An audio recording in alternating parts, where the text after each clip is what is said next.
माननीय मुख्यमंत्री म्हणालेत की एनटीएफचे युनिट आम्ही आता पोलीस स्टेशनमध्ये सुद्धा करणार, परंतु राज्यामध्ये हे 7 युनिट आज कार्यरत आहेत।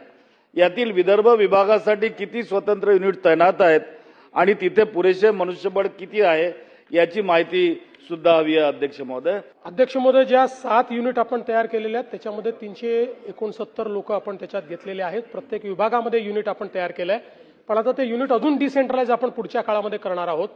पहिल्यांदा आपण काय करायचो की त्याच पोलीस स्टेशन मधले लोक त्या ठिकाणी करायचो। आता हळूहळू कंप्लीट युनिट म्हणजे हे आता पदनिर्मिती करून आपण युनिट तयार केलेले आहेत, त्यामुळे हळूहळू ही पदनिर्मिती खालपर्यंत करून सगळीकडे हे युनिट्स आपण तयार करू। जसं प्रश्न याच्यामध्ये मुंबईचा विचारला म्हणून मी मुंबईचं सांगितलं की मुंबईमध्ये आता मोठ्या प्रमाणात जवळपास 3000 शाळा कॉलेजेसमध्ये आपण पुढच्या काळात कार्यक्रम घेतलेला आहे, ज्याच्यामध्ये जाणीव जागृती आहे, ज्याच्यामध्ये वेगवेगळ्या पद्धतीनं त्यांचा अँटी ड्रग्स कॅम्पेन आपण अशा प्रकारे आता जो कार्यक्रम हातात घेतलाय हा राज्यातल्या सगळ्या शहरांमध्ये शाळा कॉलेजेसमध्ये ड्रग फ्रीच्या संदर्भात किंवा अँटी ड्रग्सच्या संदर्भात एक मोहीम आपण हातामध्ये घेतो, ज्यात त्यांना ड्रग्सचा सप्लाय कसा होतो, बाहेर पडायचं असेल तर त्यातनं काय केलं पाहिजे, का माहिती दिली पाहिजे, अशा पद्धतीचा विचार देखील आपण करतो। त्यामुळे निश्चितपणे त्या संदर्भातली कारवाई जी आहे ती कारवाई आपण करू।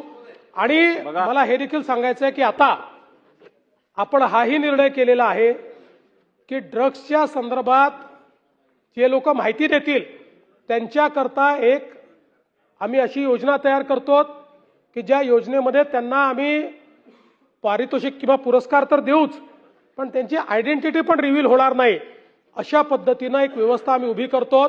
त्यामुळे निश्चितपणे विदर्भामध्ये किंवा महाराष्ट्रातल्या सगळ्या भागांमध्ये या पद्धतीनं आपण कारवाई करून हा जो काही ड्रग्सचा मेनिस आहे किंवा ही जी काही नार्कोटिक्सची आता एक प्रकारे आपल्यासमोर आव्हान आहे, या आव्हानाचा सामना करण्याचा आपण प्रयत्न करू।